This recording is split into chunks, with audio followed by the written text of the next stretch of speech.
নমস্কার বন্ধুরা, আজকে এমন একটা রেসিপি নিয়ে এসেছি যেটা কম বেশি ছোট বড় সবাইয়েরই খুব একটা ভালো লাগার জায়গা আছে এই খাবারটা থেকে। হ্যাঁ, এটা হলো দই বড়া। তো দই বড়া আমাদের প্রত্যেকেরই প্রিয়। তো চলুন, সবাই তো নিজের নিজের মতন বানান, আমি কেমন বানাচ্ছি সেটাই আপনাদের সাথে শেয়ার করছি। এখানে ডালটা আমি 2 থেকে 3 ঘন্টা ভালো করে ধুয়ে ভিজিয়ে দিয়েছিলাম, আর এটাকে একটা মিহি পেস্ট বানিয়ে নিব। একদম জল দিব না। যে দেখুন, এবার জিনিসটা দেখতেই পাচ্ছেন কেমন হয়েছে। তো আমি এরপরে এতে সামান্য স্বাদ অনুসারে লবণ আর একটু কালো জিরে, আমি কালো জিরেটা দিলাম যেটা এটা ভাজার পর খুব সুন্দর লাগবে। আর এখানে আমি তেলও গরম হতে দিয়ে দিয়েছি। আর এটার জন্যে আমার দই লাগবে। তো দইটাও আমি রেডি করে নিব একটু পরে। আগে বড়াগুলো আমি ভেজে নিচ্ছি। তো তেল গরম হওয়ার সাথে সাথে আমি বড়াগুলো যার যেমন সাইজের, এটা তো যেহেতু দইয়ে দেওয়ার পর আরও ফুলে যায়, সেজন্য আমি একটু ছোট ছোট সাইজেরই দিয়েছি। আর তেলে দেওয়ার পরে দেখতেই পাচ্ছেন কীরকম ফুলছে। আমি কিন্তু এটা ডাইরেক্ট জলে দিব না। এখানে আমি একটা টিপস আপনাদের সাথে শেয়ার করছি। এগুলো ভাজার পর আমি সামান্য একটু নর্মাল জল, যেটা আমরা ঘরে খাই, সেই জলে কিন্তু 2 থেকে 3 মিনিট ভিজিয়ে রাখবো।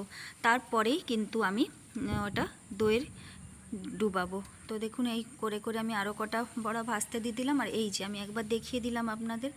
আর যেগুলো অনেকটাই জলে ছিল, সেগুলো একটু চিপে চিপে হাত দিয়ে তালুর সাহায্যে একটু একটু চিপে আপনারা এরকম দইয়ে ডুবিয়ে দিবেন। আর এই করতে করতে আমি সবকটা বড়া ভেজে নিলাম। এইবার আমি তড়কাটা লাগাবো।